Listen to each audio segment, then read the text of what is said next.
বৰাক ব্ৰহ্মপুত্ৰ দুয়োটা উপত্যকাৰ মাজত সমন্বয়ৰ ঐক্য গঢ়িবৰ কাৰণে আৰু আমি আজি ইয়াত থিয় হৈ ক'ব খুজিছো যে 21ত সেই যিটো ষড়যন্ত্ৰ, সেই যিটো ৰাজনীতি, মানুহৰ মাজত বিভাজনৰ ৰাজনীতি ভাঙি আমি সকলো উফৰাই আমি সমগ্ৰ অসমক এক কৰি ঐক্যবদ্ধ অসমৰ মানুহক আমি আগবঢ়াই লৈ যাম। আৰু সেইকাৰণে ক'ব খুজিছো অসম জাতীয় পৰিষদৰ চৰকাৰ হলে আপোনালোকে মেঘালয়ৰ মাজেৰে গুৱাহাটীলৈ যাব নালাগে। আপোনালোকে মেঘালয়ৰ মাজেৰে পাৰ হৈ এটা পাক মাৰি গুৱাহাটীলৈ যাব নালাগে। আপোনালোকে ব্ৰহ্মপুত্ৰ উপত্যকালৈ যাব নালাগে। আপোনালোকে অসমৰ মাজেৰে যোৱাৰ ব্যৱস্থা অসম জাতীয় পৰিষদে কৰিব, এইটো নিশ্চিত। কাৰণ ভাগ ভাগ কৰি থকাটোৱে তেওঁলোকৰ ৰাজনীতি, বিভাজনৰ ৰাজনীতি হিন্দু মুছলমানৰ নামত, বিভাজনৰ ৰাজনীতি বৰাক ব্ৰহ্মপুত্ৰ উপত্যকাৰ মাজত, বিভাজনৰ ৰাজনীতি অসমীয়া বঙালীৰ নামত। এই ৰাজনীতি হ'বলৈ দিয়া নহ'ব। আৰু এইখন অসমত আমি সকলোৱে মৰ্যাদা সহকাৰে জীয়াই থাকিবৰ কাৰণে আমি সকলোৱে সংকল্প ল'ব লাগিব। ভাৰতবৰ্ষৰ নাগৰিক আমি হ'ব পাৰে, আমাৰ বিভিন্ন পৰিচয় আছে, বিভিন্ন জাতি জনগোষ্ঠী, আমাৰ নিজৰ ভাষা আছে, অসমীয়া কয়, বেংগলী কয়, আমি খিলঞ্জীয়া আন ভাষা কয়, কোনোবাই বড়ো কয়, কোনোবাই টাই আহোম কয়, কোনোবাই মিচিং কয়, কোনোবাই দেউৰী কয়, কোনোবাই ৰাভা কয়। কিন্তু এখন অসম, আমাৰ অসম, ইয়াত এখন অসমক আমাৰ ককা আজু ককাই দি থৈ গৈছে, আমাৰ মাটি ভেটি তেওঁলোকে দি থৈ গৈছে, তেওঁলোকে দি থৈ গৈছে একেলগে জীয়াই থাকিবলৈ, ভাগ ভাগ হৈ জীয়াই থাকিবলৈ তেওঁলোকে এখন অসম দি থৈ যোৱা নাই। আমি সেইকাৰণে আমি অসম জাতীয় পৰিষদে ক'ব খুজিছো, ভাগ ভাগ কৰিব খোজা বিজেপিৰ যিটো ষড়যন্ত্ৰ, সেই ষড়যন্ত্ৰৰ পৰাই আমি একেলগে আগবঢ়াৰ কাৰণে সকলো সংকল্প ল'ব লাগিব। আৰু এই নীলিম পতাকাৰ তলত সেইকাৰণে সমগ্ৰ অসমৰ জনতা একত্ৰিত হ'বৰ কাৰণে আগবাঢ়ি আহিছে। আজি বৰাক উপত্যকাটো ৰাইজে অসম জাতীয় পৰিষদৰ কাৰণে মৰম যি আছে দেখুৱালে, হৃদয় উজাৰি দেখুৱাইছে মৰম। ৰাজপথৰ মাজে মাজে ৰাজ আলিয়াদি যেতিয়া আহিছো, ৰাষ্ট্ৰীয় ঘাইপথৰ মাজেৰে দুয়োফালে ৰাইজে থিয় হৈ আছে, আমাক আদৰণি জনাইছে। দুয়োফালে ৰাস্তাৰ দুয়োকাষে ৰাইজ অৱলম্বন জনতা, চাৰিওফালে কেৱল মাত্ৰ সকলোৰে মুখত অসম জাতীয় পৰিষদ জিন্দাবাদ, অসম প্ৰথম, সৰ্বদা চিৰকাল, চিৰদিন। এই যিটো শ্লোগান, এই শ্লোগান চাৰিওফালে আওৰাইছে ৰাজপথৰ। আমাৰ লগত যিমানবোৰ দলীয় কৰ্মকৰ্তা আহিছে, বাইক ৰেলী হৈছে, 100খন গাড়ীয়ে যেতিয়া যাত্ৰা আৰম্ভ হৈছে, চাৰিওফালে কেৱল মাত্ৰ নীলা আৰু নীলা, নীলা পতাকা, হাতত গামোচা। অৰ্থাৎ এই অঞ্চলৰ ৰাইজে কৈ দিছে, আমি হিন্দু মুছলমানৰ ৰাজনীতিক দলিয়াই পেলাব বিচাৰিছো। এই অঞ্চলৰ ৰাইজে কৈ দিব খুজিছে, আমাক যে বৰাক ব্ৰহ্মপুত্ৰ বুলি ভাগ ভাগ কৰিব খোজা, ইয়াক আমি ভৰাই পঠিয়াব বিচাৰিছো। আমি এক হৈ থাকিম। এই এক হৈ থকাৰ যিটো শক্তি, যিটো চিন্তা, যিটো আদৰ্শ, সেই আদৰ্শ আমাৰ আগৰ যিসকল পূৰ্বপুৰুষ আছে তেওঁলোকে দি থৈ গৈছে। গতিকে ইয়াক ৰখাৰ দায়িত্ব আমাৰ, আপোনাৰ মোৰ। আৰু সেইকাৰণে আমি অতি আত্মবিশ্বাসেৰে ক'ব খুজিছো, জাতীয় পৰিষদৰ চৰকাৰ আহিলে নীলিম পতাকাৰ তলত অসমৰ প্ৰতিটো জাতি জনগোষ্ঠী, ভাষা ভাষী, ধৰ্মাৱলম্বী লোক একত্ৰিত হৈ থিয় হৈ থাকে। গতিকে ৰাইজ, জনগণ, আজি বৰাকবাসী ৰাইজে হৃদয়ত যে অসম জাতীয় পৰিষদক স্থান দিছে, সেই কথা প্ৰমাণ কৰি দিলে, দেখুৱাই দিলে।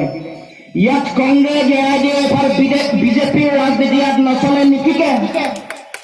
খন্তেকীয়া আছিল, কিছুদিন আছিল, মানুহৰ ওচৰত কোনো বিকল্প নাছিল, অল্টাৰনেট নাছিল। সেইকাৰণে মানুহে কেতিয়াবা হয় বিজেপিক দিছে, নহয় AIDFক দিছে, নহয় কংগ্ৰেছক দিছে। এতিয়া আপোনালোকৰ কাৰণে আপোনালোকৰ সপোনৰ যিটো দল, আপোনালোকৰ মৰমৰ আদৰৰ দল, হৃদয়ৰ দল, অসম জাতীয় পৰিষদ আপোনালোকৰ মাজলৈ আহিছে এটা শক্তিশালী বাৰ্তা লৈ। কেৱল মাত্ৰ দৰকাৰ, এতিয়া প্ৰয়োজন আপোনালোকৰ মৰমৰ, আপোনালোকৰ আশীৰ্বাদৰ। আপোনালোকে দোৱা কৰক, আপোনালোকে আশীৰ্বাদ কৰিব, যাতে এই যিটো সন্তান, আপোনালোকৰ নিজৰ সন্তানটো যাতে শক্তিশালী ৰূপত স্বাভিমানী হৈ জীয়াই থাকে, আপোচবিহীন হৈ জীয়াই থাকে। ই অসমৰ জাতীয় জীৱনৰ কোনো কথাত যেতিয়া কোনো কাৰণে কম্প্ৰমাইজ নকৰে, আপোচ নকৰে, তেনেকুৱাকে আপোনালোকে আশীৰ্বাদ দিব, মৰম দিব।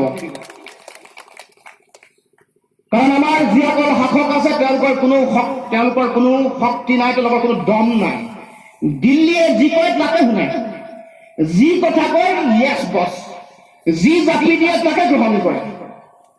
দিল্লীৰ চকুত চকু থৈ কথা কব পৰা, যুক্তিৰে নিজৰ অধিকাৰ আনিব পৰা, আজৰি আনিব পৰা শক্তি আৰু ক্ষমতা অসমৰ শাসকৰ নাই। আপোনালোকে দেখিলে, সেইকাৰণে আপোনালোকৰ ইয়াত কাছাৰ কাগজ কল হাইলাকান্দিৰ একমাত্ৰ যিটো উদ্যোগ, গুৰু উদ্যোগ, হেভি ইণ্ডাষ্ট্ৰী, সেইটো সেইকাৰণে আজিলৈকে জীয়াই তুলিব পৰা নাই। কাৰণ তেওঁলোকৰ দম নাই, দিল্লীৰ চকুত চকুত হৈ কথা ক'ব নোৱাৰে। দিল্লীৰ গুৱাহাটীয়া চৰকাৰ, বিজেপি চৰকাৰ, কংগ্ৰেছ চৰকাৰ, তেওঁলোকে কোনো কথা দিল্লীৰ পৰা নিজৰ অধিকাৰ আজৰি আনিব পৰা তেওঁলোকৰ শক্তি নাই, তেওঁলোকৰ দম নাই। গতিকে আমি কওঁ কৈছো, আমি আহিছো, আমি যুক্তৰাষ্ট্ৰীয় ব্যৱস্থাত ফেডাৰেল এখন ৰাষ্ট্ৰত থকা অসমৰ হাইলাকান্দিৰ কাৰণে কাছাৰ কাগজ কল যিটো আমাৰ অধিকাৰ, সেই অধিকাৰ আজৰি আনিবৰ কাৰণে অসম জাতীয় পৰিষদ আহিছে। কাছাৰ কাগজ কল আৰু নগাঁও কাগজ কলৰ মানুহ ৮০গৰাকীকৈ মানুহে মৃত্যুমুখত পৰিছে। আপোনালোকে জানে ৮০গৰাকী মানুহ কাছাৰ কাগজ কল 2015 চনত বন্ধ কৰি দিছিল, হয়নে? 2015 চনৰ মাৰ্চ মাহত বন্ধ কৰিছিল। নগাঁও কাগজ কল 2017 চনৰ মাৰ্চ মাহত বন্ধ কৰি দিছিল।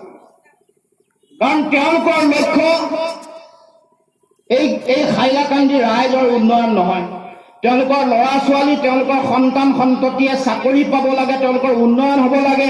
কাছাৰ কাগজ কললৈ তেওঁলোকে বাঁহ যোগান ধৰিব লাগে, ঠিকাদাৰী কৰা মানুহৰ তাত সুযোগ আছিল।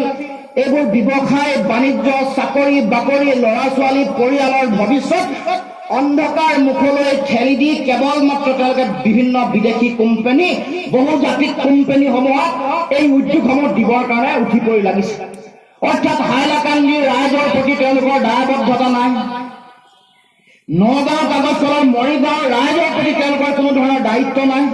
তেওঁলোকৰ কেৱল মাত্ৰ দায়িত্ব, লক্ষ্য কমিশ্যন লোৱা, কেৱল মাত্ৰ দায়িত্ব বহুজাতিক যিবোৰ মাল্টিনেশ্যনেল কোম্পানী বা যিবোৰ কোম্পানী আছে আম্বানী আদানীৰ, তেওঁলোকক শোষণ কৰা বা তেওঁলোকক তৈলমৰ্দন কৰা, তেল মালিচ কৰা, আৰু তাক বাদ দি তেওঁলোকৰ কোনো কাম নাই।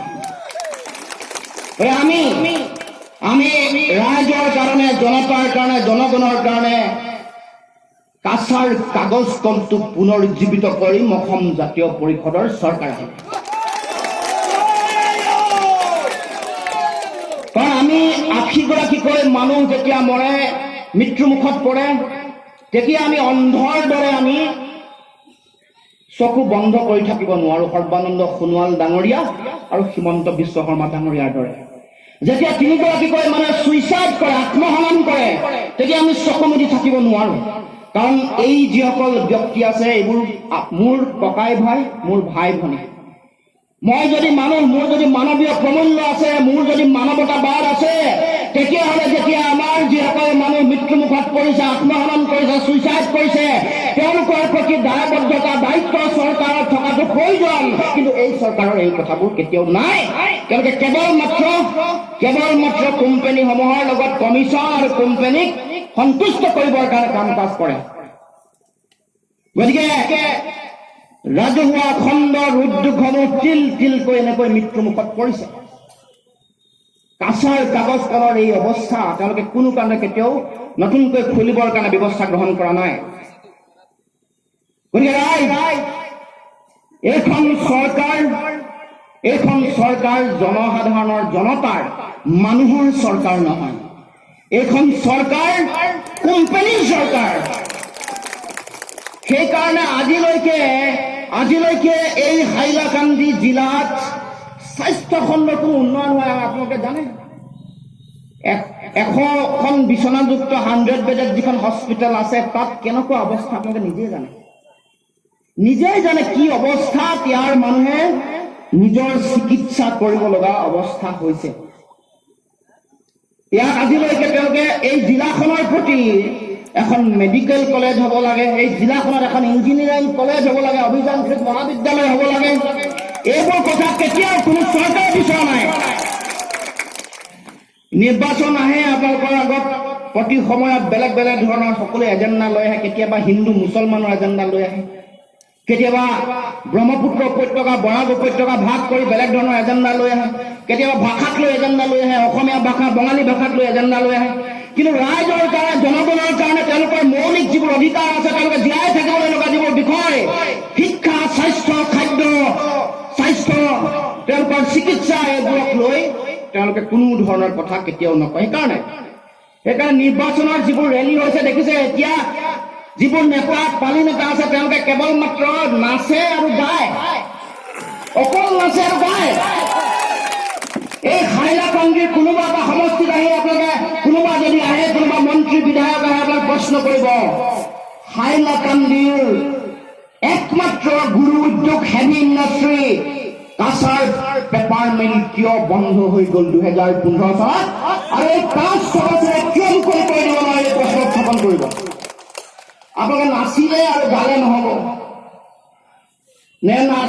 তেওঁলোকে নাচে গায়, তাৰ কাৰণে কিছুমান মন্ত্ৰী বিধায়কৰ তেওঁলোকৰ কিবা অসুখ বিসুখ আছে নেকি নাজানো, যে নাচিলে গালে তেওঁলোকে ভাল হৈ যায়, ৰিলেক্স হৈ কথা নাজানো।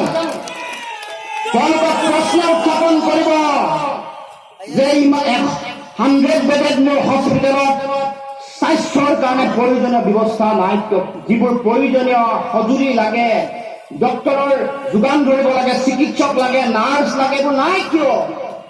আজিলৈকে মেডিকেল কলেজ ইঞ্জিনিয়াৰিং স্থাপন কৰা নহ'ল কিয়? এইবোৰ প্ৰশ্ন কৰিব লাগিব। আৰু এটা ডাঙৰ ঘটনা ঘটিছে, যিসকল আদিবাসী চাহ জনগোষ্ঠী মানুহ আছে, চাহ বাগানত যিসকলে কাম কৰে, ব্ৰহ্মপুত্ৰ উপত্যকাত তেওঁলোকৰ কাৰণে এখন সুকীয়া লেবাৰ পলিচি, তেওঁলোকৰ দৈনিক মজুৰি ব্ৰহ্মপুত্ৰ উপত্যকাত 167 টকা, 167, আৰু ইয়াত আপোনালোকৰ এইটো উপত্যকাত 145, 145 টকা। অৰ্থাৎ যিসকলে দিন মজুৰি কৰে, এইটো বৰাক উপত্যকাতে হওক বা ব্ৰহ্মপুত্ৰ উপত্যকাতে হওক, কিন্তু ইয়াত পাৰ্থক্যটো কেনেকৈ আহিল? তেওঁলোকেতো প্ৰতিশ্ৰুতি দিছিল 351 টকা দিম বুলি, 351 টকা নিদি এতিয়া যেতিয়া সমগ্ৰ অসমৰ চাৰিওফালে চৰকাৰৰ বিৰুদ্ধে ৰাইজ জনতা ৰাজপথলৈ ওলাই আহিছিল, তেতিয়া ভয় খাই 30 টকা বঢ়াই দিলে। আগতে তেওঁলোকৰ আছিল এইফালে 115 টকা, বৰাক উপত্যকাত আৰু ব্ৰহ্মপুত্ৰ উপত্যকাত 137 টকা। আমাৰ আন্দোলনৰ প্ৰকোপত ভয় খাই 30 টকা দুয়োফালে বঢ়ালে, তথাপিও বৰাক উপত্যকা আৰু ব্ৰহ্মপুত্ৰ উপত্যকাৰ আদিবাসী চাহ জনগোষ্ঠীৰ মাজত তেওঁলোকৰ অসমতা যিটো ইনইকুৱেলিটি আজিও থাকি গ'ল। অৰ্থাৎ এইবোৰেই হ'ল তেওঁলোকৰ মানসিকতা। মই যে কৈছো ভাগ ভাগ কৰে, উদাহৰণ মই যে কৈছো তেওঁলোকে কেৱল মাত্ৰ ভাগ বতৰুৱাৰ ৰাজনীতি কৰি, হিন্দু মুছলমানৰ ৰাজনীতি কৰিয়েই তেওঁলোকে ভাবে যে তেওঁলোকে নিৰ্বাচনৰ বৈতৰণি পাৰ হ'ব। ৰাইজ সেই দিন আৰু বৰ বেছি দীঘলীয়া হ'বলৈ নিদিব। ইয়াৰ সীমা, ইয়াৰ বাউণ্ডেৰী মাৰিব লাগিব 21 চনৰ এপ্ৰিলৰ ভিতৰত। এই 21 চন যে আছে, এপ্ৰিল মাহৰ ভিতৰত, মে' মাহৰ ভিতৰত ইয়াৰ উচিত উত্তৰ দিব লাগিব। আৰু মই সমগ্ৰ অসমৰ বিভিন্ন প্ৰান্তলৈ যেতিয়া গৈছো, ৰাইজৰ মৰম, স্নেহ, উৎসাহ, উদ্দীপনা, তেওঁলোকৰ আশীৰ্বাদ, তেওঁলোকৰ শুভাশীষ, তেওঁলোকৰ চকু পানী, মোৰ গাত ধৰি কৰা মৰম দেখি মই বুজি পাইছো যে এইবাৰ অসমত এখন জাতীয়তাবাদৰ চৰকাৰ আহিব, এখন জাতীয়তাবাদী চৰকাৰ আহিব, এখন জাতীয় পৰিষদৰ চৰকাৰ আহিব, এইটো নিশ্চিত। কিন্তু আমি আজি হাইলাকান্দিত থিয় হৈ এটাই কথা আপোনালোকক আহ্বান কৰিছো, আবেদন জনাইছো, যাতে এই চৰকাৰখনত আপোনালোক হাইলাকান্দি জিলা, হাইলাকান্দি সমষ্টি যাতে সকলোৱে অংশগ্ৰহণ কৰিব পাৰে, ইয়াত যদি আপোনালোকে অংশ ল'ব পাৰে, তাৰ কাৰণে মই আহ্বান জনাব খুজিছো। চৰকাৰত আপোনালোকে অংশ হ'ব লাগিব। মোৰ বিশ্বাস, আজি মই দেখাৰ পাছত, ৰাইজৰ মৰম স্নেহ আৰু চাৰিওফালে উৎসাহ উদ্দীপনা দেখাৰ পিছত মই বিশ্বাস কৰিছো যে ইয়াত 3টা সমষ্টি আছে, নহয় জানো? এইখন জিলাত 3টা সমষ্টি আছে। 3টা সমষ্টিতে এইবাৰ অসম জাতীয় পৰিষদৰ নীলিম পতাকা আকাশত উৰিব, এইটো নিশ্চিত। চৰকাৰত অংশগ্ৰহণ কৰিব 3টা সমষ্টিয়ে, কথা নিশ্চিত। গতিকে ৰাইজ, সময় বৰ বেছি নাই, 2টা মাহ আছে। এতিয়া আপোনালোকৰ এই মৰম আৰু আশীৰ্বাদবোৰ, এইবোৰ আপোনালোকে EVM মেচিন বা বেলট পেপাৰত আপোনালোকে ভোটলৈ পৰিৱৰ্তন কৰিব লাগিব।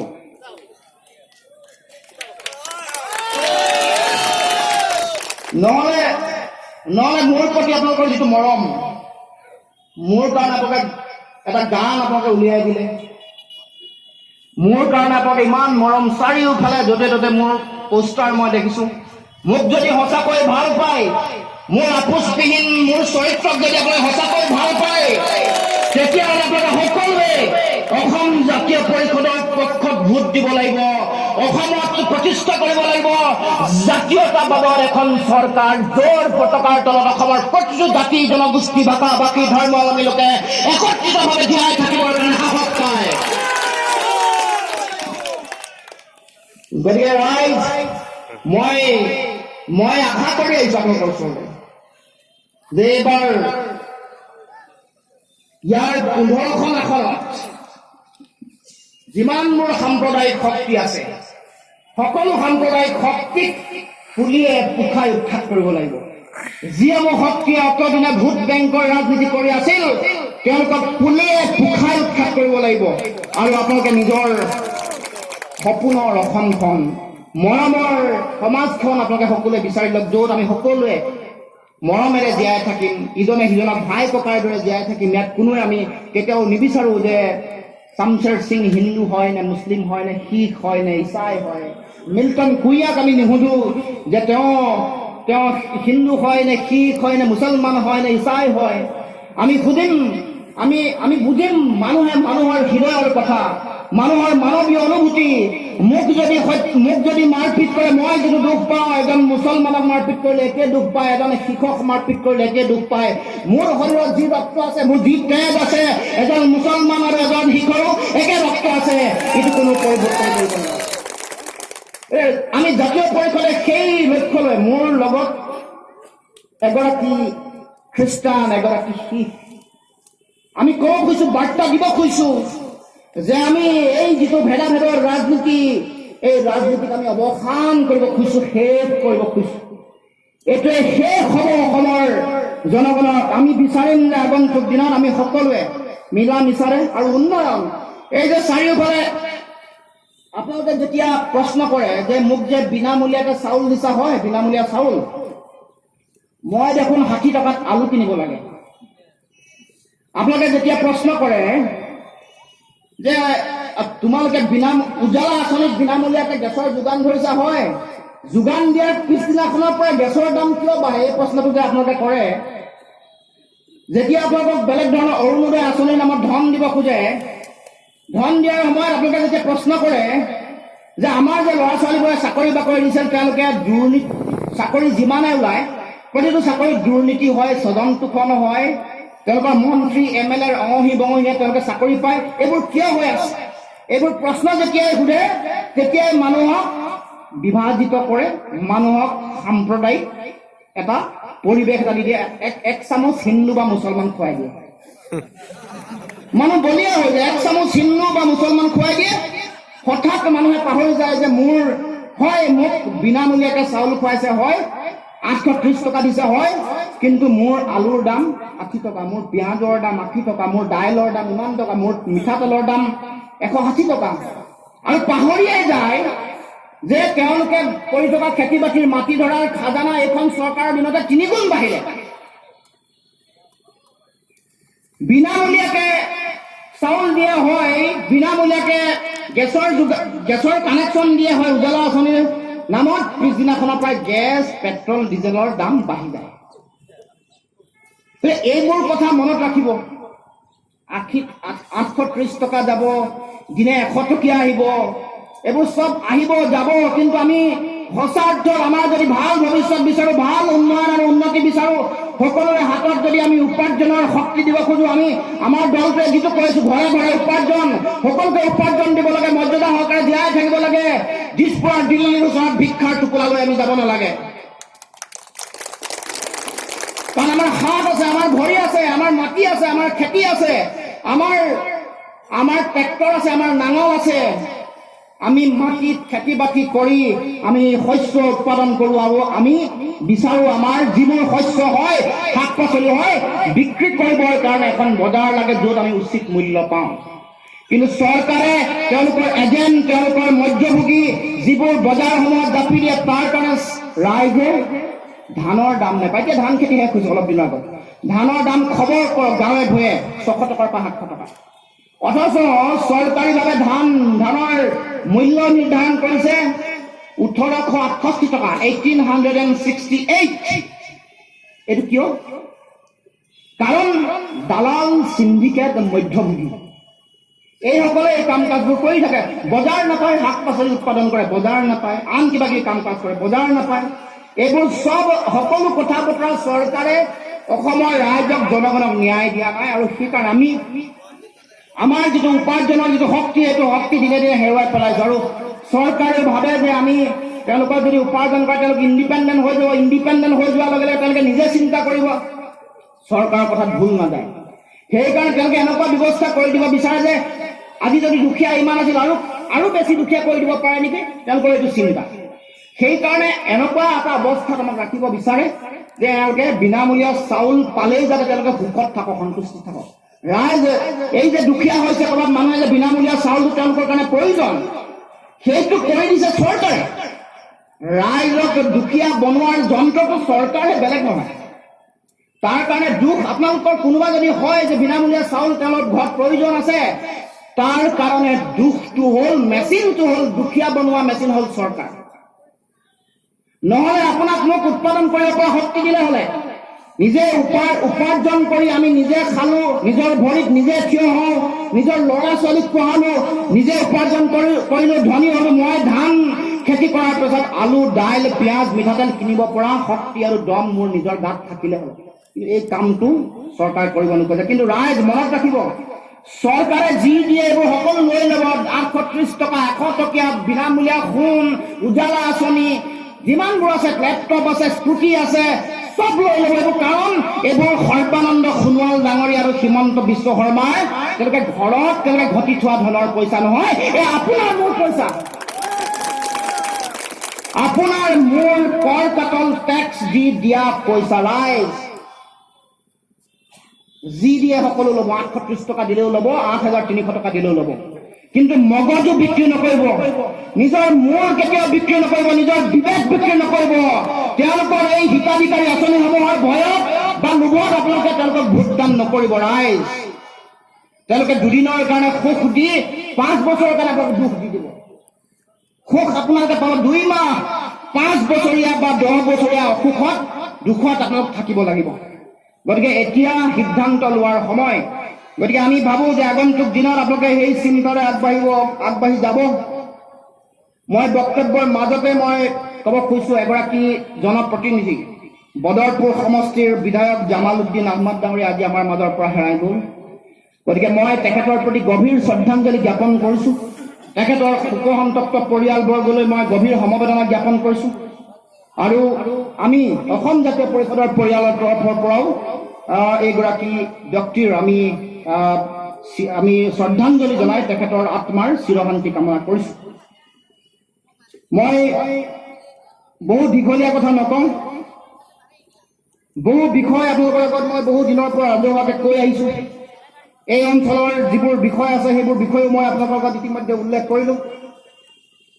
এই মূল কথাটো হ'ল যে কেইটামান জাতীয় বিষয়, জাতীয় ইছ্যু আছে। আপোনালোক সকলোৱে জানে যে অসমত ৰাষ্ট্ৰীয় নাগৰিকপঞ্জী NRC প্ৰস্তুত কৰা হৈছিল। NRCখন প্ৰস্তুত কৰাৰ সময়ত চৰকাৰৰ সদায় এটা ষড়যন্ত্ৰ আছিল যে NRCখনৰ যোগেদি তেওঁলোকে মুনাফা লাভ কৰিব, এটা সাম্প্ৰদায়িক কমিউনেল পলিটিক্স কৰিব।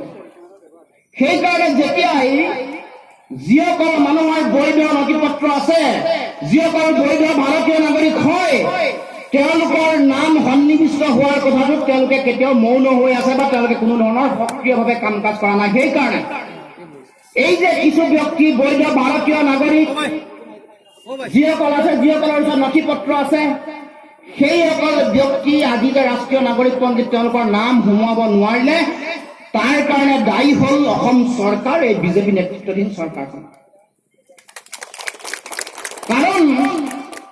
কাৰণ এখন ৰাজ্যত প্ৰতিগৰাকী ব্যক্তিৰ সুখ দুখৰ খবৰ ৰখাটো চৰকাৰৰ নৈতিক, সাংবিধানিক, মৌলিক দায়িত্ব। আজি যদি কোনোবা এগৰাকী ব্যক্তি অসুবিধাত পৰিছে, নাগৰিকত্বৰ দৰে অতি গুৰুত্বপূৰ্ণ বিষয় এটাত যদি কোনোবা অসুবিধাৰ সন্মুখীন হৈছে, এই বিষয়টো নিষ্পত্তি কৰাৰ দায়িত্ব চৰকাৰৰ। চৰকাৰে একো নকৰিলে। তেওঁলোকে বাট এৰি দিলে। তেওঁলোকে চেষ্টা কৰিলে যাতে কেনেবাকৈ হিন্দু মুছলমান যাতে হয়, NRC যদি আহে হিন্দু মুছলমান যদি হয়, তাৰ কাৰণে তেওঁলোকে ৰৈ থাকিলে। তেওঁলোকৰ প্ৰতিযোগিতা হ'ল যে মুছলমান বিদেশী বেছিকৈ বাদ পৰে নে হিন্দু বিদেশী বেছিকৈ বাদ পৰে, এইটোক লৈ তেওঁলোকৰ প্ৰতিযোগিতা।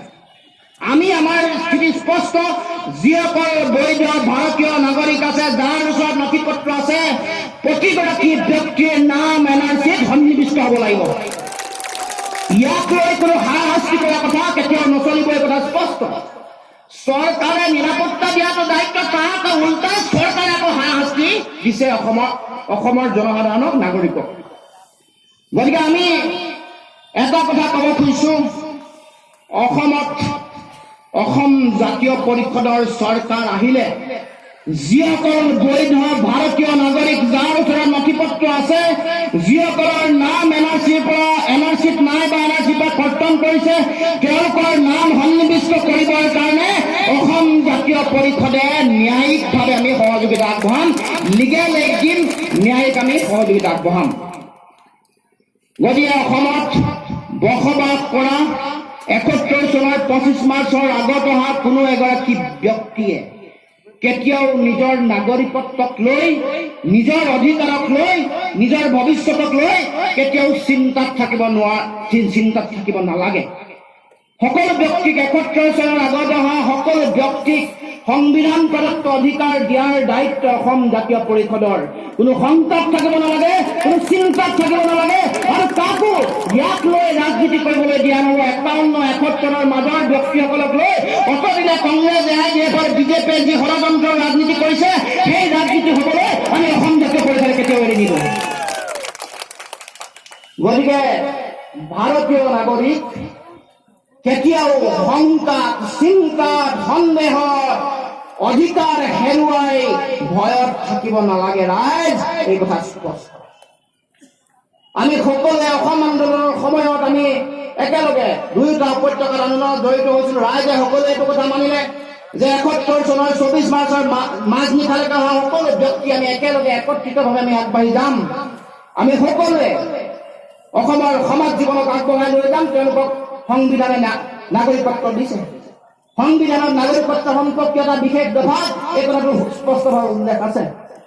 গতিকে অসমৰ ৰাইজে এই কথাত কোনো দ্বিধাবোধ নাই, কোনো সন্দেহ নাই, শংকা নাই, কোনো বিভ্ৰান্তি নাই, কোনো ষড়যন্ত্ৰ হোৱাটো উচিত নহয় যে 71 চনৰ 25 মাৰ্চৰ আগত আমি সকলোৱে একেলগে সন্মিলিতভাৱে অসমৰ জাতীয় জীৱনৰ যাত্ৰাক আমি আগবঢ়াই লৈ যাব খুজিছোঁ। কিন্তু এটা কথা আমি লগে লগে ক'ব খুজিছোঁ যে 71 চনৰ 25 মাৰ্চৰ পিছত অহা এগৰাকীও হিন্দু বা মুছলমান বিদেশীক অসমত আমি থাকিবলৈ নিদিয়ে, এই কথা স্পষ্ট। অসম চুক্তিয়ে যি কৈছে সেই মৰ্মে আমি আগবাঢ়ি যাম। গতিকে ৰাইজ, আমাৰ স্পষ্ট দৃষ্টিভংগী, জাপি দিয়াৰ সময়তো আমি এইবোৰ কথা কৈছিলোঁ যে নাগৰিকত্ব সংশোধনী আইন জাপি দিব খুজিছে সাম্প্ৰদায়িক দৃষ্টিভংগীৰে। লক্ষ্য এটাই সাম্প্ৰদায়িক মেৰুকৰণ, হিন্দু মুছলমানৰ মাজত বিভাজনৰ ৰাজনীতি। তাৰ কাৰণে ভাৰতবৰ্ষৰ সংবিধানৰ সেকুলাৰ ধৰ্ম নিৰপেক্ষ চৰিত্ৰকো তেওঁলোকে পদাঘাত কৰি নাইকিয়া কৰি তেওঁলোকে ইয়াক জাপি দিব খুজিছে, বুলডোজ কৰি দিব খুজিছে অসমৰ মানুহৰ সত্তাক, চিন্তাক, আদৰ্শ। যাতে সৰ্বকালৰ কাৰণে এখন অসমত অসমৰ জনগণে মূৰ দোৱাই জীয়াই থাকিব লাগে। আমি কেতিয়াও মূৰ দোৱাই জীয়াই থকা মানুহ অসমৰ মানুহ নহয়। আমি নিজৰ মূৰ ফোন কৰি, শিৰ উচ্চ কৰি, মেৰুদণ্ড পোনাই জীয়াই থকা মানুহ অসমৰ ৰাইজ। গতিকে দিল্লীক আমি কৈ দিব খুজিছোঁ, আজি এই সময়ত যি সময়ত দেখিছে দিল্লীত কৃষকে আন্দোলন কৰি থকাৰ সময়ত কেনেকৈ অন্যায় অত্যাচাৰ কৰিছে। ন্যায্য প্ৰাপ্তিৰ কাৰণে যেতিয়া আন্দোলন কৰে তেতিয়াই অত্যাচাৰ হয়। লাইকা দৰিয়া তিনিচুকীয়াত দেখিছে নহয়, তিনিচুকীয়া লাইকা দৰিয়া মানুহে নিজৰ মাটিৰ পট্টা বিচাৰি আন্দোলন কৰিবলৈ যাওঁতে তেওঁলোকক কেনেকৈ অত্যাচাৰ কৰা হৈছে। এতিয়াও প্ৰায় 27টা দিন ৰাজপথৰ ওপৰত আন্দোলন কৰিছে। মই নিশা এটা গোটেই নিশা গৈ তেওঁলোকৰ আন্দোলনৰ লগত মই জড়িত হৈ আছো। গতিকে অসমৰ মানুহে নিজৰ মাটি ভেটিৰ অধিকাৰ বিচাৰিলে মাটি ভেটিৰ অধিকাৰ নিদিয়ে, ওলোটাই তেওঁলোকৰ ওপৰত অত্যাচাৰ কৰা হয়, তেওঁলোকক গুলিয়াই হত্যা কৰা হয়, তেওঁলোকক শ্বহীদ কৰি দিয়া হয়, মাতৃৰ বুকু সুদা কৰি দিয়া হয়, মাতৃৰ চকুলো প্ৰতি তেওঁলোকৰ তিল ভক্ষেপ নাই চৰকাৰৰ। গতিকে এতিয়া আমি সকলোৱে এই যিটো এটা স্বৈৰতান্ত্ৰিক মানসিকতাৰে কাম কাজ কৰিব খোজা এখন চৰকাৰ, ফেচিষ্ট এখন চৰকাৰৰ বিৰুদ্ধে আমি সকলোৱে সংকল্প ল'ব লাগিব, মাৰ বান্ধি থিয় হ'ব লাগিব। এই যিবোৰ সাম্প্ৰদায়িক চিন্তা, অসম বিৰোধী যিবোৰ সিদ্ধান্ত আছে, দিল্লীয়ে জাপি দিব খুজিছে, ইয়াৰ বিৰুদ্ধে আমি সকলোৱে একেলগে এনেকুৱা ধৰণৰ চিন্তা, এনেকুৱা ধৰণৰ তেওঁলোকৰ যিবোৰ পৰিকল্পনা, সেইবোৰক ওপৰাই অসমত যাতে এই শক্তিসমূহক অসমৰ মাটিৰ পৰা আমি সকলোৱে পুলিয়ে পোখাই উৎখাত কৰিব পাৰোঁ, তাৰ কাৰণে আমি সকলোৱে ব্যৱস্থা গ্ৰহণ কৰিব লাগিব। গতিকে ৰাইজ, মই আগন্তুক দিনত আমি আশা ৰাখিম আমি এখন ভাল অসম পাম। আমি সপোনত বিচাৰি থকা যিখন সুন্দৰ অসম, য'ত আমি প্ৰত্যেকেই একেলগে বসবাস কৰিছোঁ, আমাৰ মাজত যিটো মানসিক দূৰত্ব, বৰাক ব্ৰহ্মপুত্ৰ, এই যিটো দূৰত্ব নাইকিয়া হৈ যাব। আমি একেলগে সমন্বয়ৰ জয়গান গাম, আমি একেলগে মানৱীয়তাৰ মানুহৰ জয়গান গাম। আমি ইয়াত কেতিয়াও হিন্দু, মুছলমান, শিখ, জৈন, পাৰ্চী, বৌদ্ধ আমি বিচাৰ নকৰোঁ। আমি সকলোৱে অসমৰ ৰাইজৰ কাৰণে, অসমৰ জনগণৰ কাৰণে ভাতৃত্ববোধ, মানৱীয় চিন্তা চৰ্চাৰে আমি আগবাঢ়ি যাম, য'ত আমি আমাৰ মানৱীয় প্ৰমূল্য আৰু আদৰ্শক প্ৰথম স্থানত দিম। আৰু সেই আদৰ্শ, সেই চিন্তা বিচাৰি পাব কেৱল মাত্ৰ অসম জাতীয় পৰিষদৰ পতাকাৰ তলত। এই কথা নিশ্চিত। গতিকে ৰাইজ, অসম জাতীয় পৰিষদৰ এই যিটো যাত্ৰা, এই যিটো আদৰ্শ, এই যিটো দৰ্শন, এই যিটো ফিলচফি, ইয়াক শক্তিশালী কৰোঁ। আমি সকলোৱে আহি এই যাত্ৰাত, এই আন্দোলনত চামিল হওঁ। আমি অসমৰ জনগণক, অসমৰ ৰাইজক এটা শক্তিশালী ভৱিষ্যত, সুন্দৰ ভৱিষ্যত উপহাৰ দিওঁ। আহক ৰাইজ, অসম জাতীয় পৰিষদৰ নীলিম পতাকাৰ তলত আমি সকলোৱে থিয় হৈ, একত্ৰিত হৈ অসমৰ জয়গান গাওঁ, জয় অসম ধ্বনি দিওঁ। অসমৰ মানুহক পৃথিৱীৰ মানুহৰ আগত শক্তিশালী সংস্কৃতিবান মানুহ হিচাপে চিনাকি তুলি ধৰোঁ। সেই কামনাৰে, সেই আহ্বানেৰে মই সকলোকে এই যাত্ৰাত চামিল হ'বৰ কাৰণে আহ্বান জনাই মই মোৰ বক্তব্য সামৰণি মাৰিব কৈছোঁ। ধন্যবাদ। জয় অসম। অসম প্ৰথম, অসম প্ৰথম, অসম প্ৰথম। ধন্যবাদ। জয় অসম।